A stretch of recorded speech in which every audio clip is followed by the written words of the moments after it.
श्रीमद् भागवत महापुराण पंचम स्कंद अध्याय 9। श्रीमद् भागवत महापुराण पंचम स्कंद नवम अध्याय। भरत जी का ब्राह्मण कुल में जन्म। श्री शुकदेव जी कहते हैं, राजन, आंगिरस गोत्र में शम, दम, तप, स्वाध्याय, वेदाध्ययन, त्याग, अतिथि आदि को अन्न देना, संतोष, तितिक्षा, विनय, विद्या, कर्म विद्या, अनसूया, दूसरों के गुणों में दोष न ढूंढना, आत्मज्ञान, आत्मा के कर्तृत्व और भोक्तृत्व का ज्ञान एवं आनंद, धर्म पालन जनित सुख, सभी गुणों से संपन्न एक श्रेष्ठ ब्राह्मण थे। उनकी बड़ी स्त्री से उन्हीं के समान विद्या, शील, आचार, रूप और उदारता आदि गुणों वाले 9 पुत्र हुए तथा छोटी पत्नी से एक ही साथ एक पुत्र और एक कन्या का जन्म हुआ। इन दोनों में जो पुरुष था वह परम भागवत राजर्षि शिरोमणि भरत ही थे। वे मृग शरीर का परित्याग करके अंतिम जन्म में ब्राह्मण हुए थे, ऐसा महापुरुषों का कथन है। इस जन्म में भी भगवान की कृपा से अपनी पूर्व जन्म परंपरा का स्मरण रहने के कारण वे इस आशंका से कि कहीं फिर कोई विघ्न उपस्थित न हो जाए, अपने स्वजनों के संग से भी बहुत डरते थे। हर समय जिनका श्रवण, स्मरण और गुण कीर्तन सब प्रकार के कर्म बंधन को काट देता है, श्री भगवान के उन युगल चरण कमलों को ही हृदय में धारण किए रहते तथा दूसरों की दृष्टि में अपने को पागल, मूर्ख, अंधे और बहरे के समान दिखाते। पिता का तो उनमें भी वैसा ही स्नेह था। इसलिए ब्राह्मण देवता ने अपने पागल पुत्र के भी शास्त्रानुसार समावर्तन पर्यंत विवाह से पूर्व के सभी संस्कार करने के विचार से उनका उपनयन संस्कार किया। यद्यपि वे चाहते नहीं थे तो भी पिता का कर्तव्य है कि पुत्र को शिक्षा दे। इस शास्त्र विधि के अनुसार उन्होंने इन्हें शौच, आचमन आदि आवश्यक कर्मों की शिक्षा दी। किंतु भरत जी तो पिता के सामने ही उनके उपदेश के विरुद्ध आचरण करने लगते थे। पिता चाहते थे कि वर्षा काल में इसे वेदाध्ययन आरंभ करा दूं, किंतु वसंत और ग्रीष्म ऋतु के चैत्र, वैशाख, ज्येष्ठ और आषाढ़ 4 महीनों तक पढ़ाते रहने पर भी वे उन्हें व्याहृति और शिरोमंत्र प्रवण के सहित तृप्ता गायत्री भी अच्छी तरह याद न करा सके। ऐसा होने पर भी अपने इस पुत्र में उनका आत्मा के समान अनुराग था। इसलिए उसकी प्रवृत्ति न होने पर भी वे पुत्र को अच्छी तरह शिक्षा देनी चाहिए, इस अनुचित आग्रह से उसे शौच, वेदाध्ययन, व्रत, नियम तथा गुरु और अग्नि की सेवा आदि ब्रह्मचर्याश्रम के आवश्यक नियमों की शिक्षा देते ही रहे। किंतु अभी पुत्र को सुशिक्षित देखने का उनका मनोरथ पूरा न हो पाया था और स्वयं भी भगवत भजन रूप अपने मुख्य कर्तव्य से असावधान रहकर केवल घर के धंधों में ही व्यस्त थे कि सदा सजग रहने वाले काल भगवान ने आक्रमण करके उनका अंत कर दिया। तब उनकी छोटी भार्या अपने गर्भ से उत्पन्न हुए दोनों बालक अपनी सौत को सौंपकर स्वयं सती होकर पतिलोक को चली गई। भरत जी के भाई कर्मकांड को सबसे श्रेष्ठ समझते थे। वे ब्रह्मज्ञान रूप पराविद्या से सर्वथा अनभिज्ञ थे। इसलिए उन्हें भरत जी का प्रभाव भी ज्ञात नहीं था। वे उन्हें निरा मूर्ख समझते थे। अतः पिता के परलोक सिधारने पर उन्होंने उन्हें पढ़ाने लिखाने का आग्रह छोड़ दिया। भरत जी को मान-पमान का कोई विचार न था। जब साधारण नर पशु उन्हें पागल, मूर्ख अथवा बहरा कहकर पुकारते, तब वे भी उसी के अनुरूप भाषण करने लगते। कोई भी उनसे कुछ भी काम कराना चाहते तो वे उनकी इच्छा के अनुसार कर देते। बेगार के रूप में, मजदूरी के रूप में, मांगने पर अथवा बिना मांगे जो भी थोड़ा बहुत अच्छा या बुरा अन्न उन्हें मिल जाता, उसी को जीभ का जरा भी स्वाद न देखते हुए खा लेते। अन्य किसी कारण से उत्पन्न न होने वाला स्वतः सिद्ध केवल ज्ञानानंद स्वरूप आत्मज्ञान उन्हें प्राप्त हो गया था। इसलिए शीतोष्ण, मानापमान आदि द्वंद्वों से होने वाले सुख दुख आदि में उन्हें देहाभिमान की स्फूर्ति नहीं होती थी। वे सर्दी, गर्मी, वर्षा और आंधी के समय साड़ के समान नंगे पड़े रहते थे। उनके सभी अंग हृष्ट पुष्ट एवं गठे हुए थे।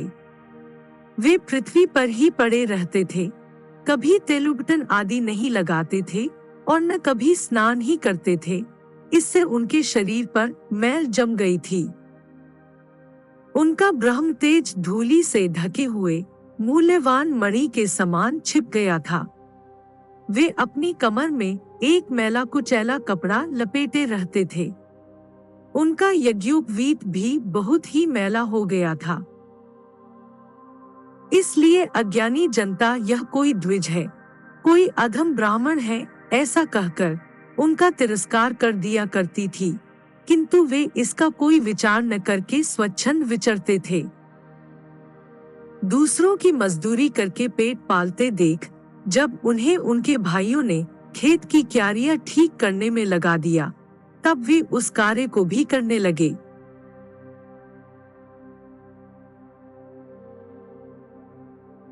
परंतु उन्हें इस बात का कुछ भी ध्यान न था कि उन क्यारियों की भूमि समतल है या ऊंची नीची अथवा वह छोटी है या बड़ी। उनके भाई उन्हें चावल की कनी, खली, भूसी, भुने हुए उड़द अथवा बर्तनों में लगी हुई जले अन्न की खुरचन जो कुछ भी दे देते, उसी को वे अमृत के समान खा लेते थे। किसी समय डाकुओं के सरदार ने, जिसके सामंत शूद्र जाति के थे, पुत्र की कामना से भद्रकाली को मनुष्य की बलि देने का संकल्प किया। उसने जो पुरुष पशु बलि देने के लिए पकड़ मंगाया था, वह दैववश उसके फंदे से निकलकर भाग गया।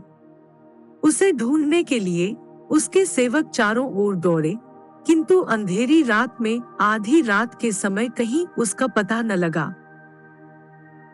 इसी समय दैवयोग से अकस्मात उनकी दृष्टि इन आंगिरस गोत्रीय ब्राह्मण कुमार पर पड़ी, जो वीरासन से बैठे हुए मृगवराहादि जीवों से खेतों की रखवाली कर रहे थे। उन्होंने देखा कि यह पशु तो बड़े अच्छे लक्षणों वाला है, इससे हमारे स्वामी का कार्य अवश्य सिद्ध हो जाएगा। यह सोचकर उनका मुख आनंद से खिल उठा और वे उन्हें रस्सियों से बांधकर चंडिका के मंदिर में ले आए। तदंतर उन चोरों ने अपनी पद्धति के अनुसार विधि पूर्वक उनको अभिषेक एवं स्नान कराकर कोरे वस्त्र पहनाए तथा नाना प्रकार के आभूषण, चंदन, माला और तिलक आदि से विभूषित कर अच्छी तरह भोजन कराया।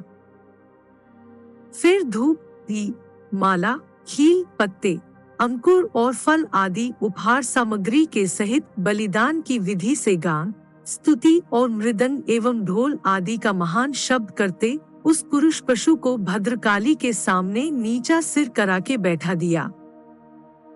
इसके पश्चात दस्युराज के पुरोहित बने हुए लुटेरे ने उस नर पशु के रुधिर से देवी को तृप्त करने के लिए देवी मंत्रों से अभिमंत्रित एक तीक्ष्ण खड्ग उठाया। चोर स्वभाव से तो रजोगुणी मोगुणी थे ही, धन के मद से उनका चित्त और भी उन्मत्त हो गया था। हिंसा में भी उनकी स्वाभाविक रुचि थी। इस समय तो वे भगवान के अंश स्वरूप ब्राह्मण कुल का तिरस्कार करके स्वच्छंदता से कुमार्ग की ओर बढ़ रहे थे। आपत्ति काल में भी जिस हिंसा का अनुमोदन किया गया है, उसमें भी ब्रह्मांड वध का सर्वथा निषेध है, तो भी वे साक्षात ब्रह्म भाव को प्राप्त हुए वैरहीन तथा समस्त प्राणियों के सुहृद एक ब्रह्मर्षि कुमार की बलि देना चाहते थे। यह भयंकर कुकर्म देखकर देवी भद्रकाली के शरीर में अति दुहसा ब्रह्म तेज से दाह होने लगा और वे एकाएक मूर्ति को फोड़कर प्रकट हो गईं। अत्यंत असहनशीलता और क्रोध के कारण उनकी भौहें चढ़ी हुई थीं, तथा कराल दाढ़ों और चढ़ी हुई लाल आंखों के कारण उनका चेहरा बड़ा भयानक जान पड़ता था। उनके उस विकराल वेश को देखकर ऐसा जान पड़ता था मानो वे इस संसार का संहार कर डालेंगी। उन्होंने क्रोध से तड़ककर बड़ा भीषण अट्टहास किया और उछलकर उस अभिमंत्रित खड्ग से ही उन सारे पापियों के सिर उड़ा दिए और अपने गणों के सहित उनके गले से बहता हुआ गरम गरम रुधिर रूप आसव पीकर अति उन्मत्त हो ऊंचे स्वर से गाती और नाचती हुई उन सिरों को ही गेंद बनाकर खेलने लगी। सच है, महापुरुषों के प्रति किया हुआ अत्याचार रूप अपराध इसी प्रकार ज्यों का त्यों अपने ही ऊपर पड़ता है। परीक्षित, जिनकी देहाभिमान रूप सुदृढ़ हृदय ग्रंथि छूट गई है, जो समस्त प्राणियों के सुहृद एवं आत्मा तथा वैरहीन हैं, साक्षात भगवान ही भद्रकाली आदि भिन्न भिन्न रूप धारण करके अपने कभी न चूकने वाले कालचक्र रूप श्रेष्ठ शस्त्र से जिनकी रक्षा करते हैं और जिन्होंने भगवान के निर्भय चरण कमलों का आश्रय ले रखा है, उन भगवत भक्त परमहंसों के लिए अपना सिर कटने का अवसर आने पर भी किसी प्रकार व्याकुल न होना यह कोई बड़े आश्चर्य की बात नहीं है।